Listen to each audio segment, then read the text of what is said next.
Yun nga guys, welcome back sa ating YouTube channel. At ang topic natin for today ay, kumustahin muna natin si Lola. Kumusta na Lola? Okay lang. Okay ka na? Okay. Lalabas ka na? Opo, gusto ko na. Gustong-gusto na lumabas. Pero wala man ko din ibabayad sa hospital. Wala daw siyang pambayad sa ospital. Okay lang yan Lola. Alam ko na maraming magbibigay sa atin ng pambayad nyo ha. Huwag nyo nang intindihin yon. Basta ang importante ay magpapalakas kayo. Okay? Okay, sige. Opo.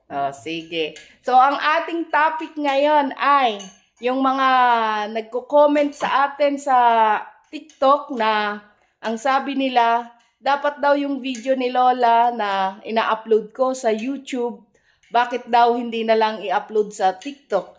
Alam nyo guys, kung wala naman kayong malaking data, wag nyo nang panoorin. Para lang naman yan sa may mga wifi at saka sa may malalaking data. Kung alam nyo, kung papanoorin nyo kasi yung video ni Lola, mas okay doon kasi mas mahaba, mas madami kaming, kung alam yan ng mga nanonood sa YouTube, na mas madami akong ina-upload doon, mas mahaba yung ina-upload ko. Kaysa sa TikTok na pakunti-kunti, minsan 1 minute, less than 1 minute, ganyan, yung ina-upload ko sa TikTok.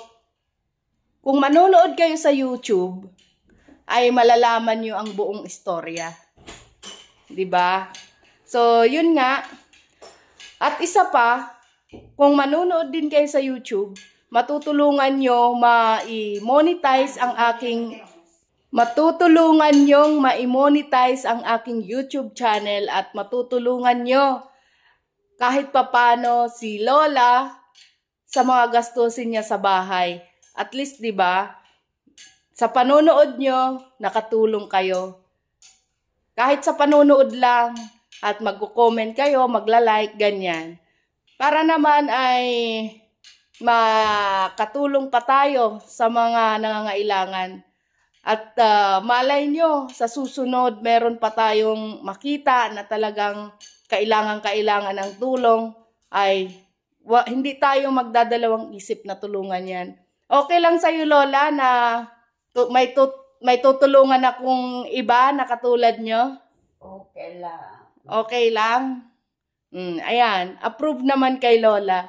So, yan, sana ay naintindihan nyo na sa pamamagitan ng panunood nyo ng YouTube ay makakatulong kayo sa pangangailangan ni Lola at makakatulong kayo in the near future. Baka may mga tao pa, alam ko na marami pang tao na kailangan ng ating tulong. Yan lang. At huwag kayong mag-alala dahil lahat ng kikitaon doon ay ibubuhos natin yan kay Lola Maria. At kapag lumaki na, ibubuhos natin yan sa ibang tao na talagang kailangan ng tulong natin. So, huwag kayong magdalawang isip na manood sa YouTube videos natin. Kasi, di ba, kapag ka na monetize na, malaking bagay yon para kay Lola. Yun lang, kahit yun lang yung maitulong nyo sa kanya, okay na yun. Sa ngayon ay hindi pa na monetize ang ating YouTube. Kailangan pa natin ng 3,000 hours views. Kaya sana ay matulungan nyo kami sa bagay na yan. Ayan. So, ayan ang ating vlog for today. At sana ay nagkaintindihan tayo sa mga free data. Wag na lang kayong manood. Sa mga naka-wifi, sana suportahan nyo. At sa may malaking data, sana ay manood kayo. Yan lang. Salamat. Thank you for watching. Bye-bye, Lola. Bye. Bye-bye. Gagaling na kayo, ha? Opo. Uuwi na tayo. Opo. Sige. Bukas malabas na kita, mayroong pera. Bukas daw lalabas na kami kung merong pera. Sige lang Lola, kasi bukas meron tayong pera ha. Paglabas nyo. Okay? Parang hindi okay. Okay, sige. Bye-bye. Bye-bye. Bye-bye.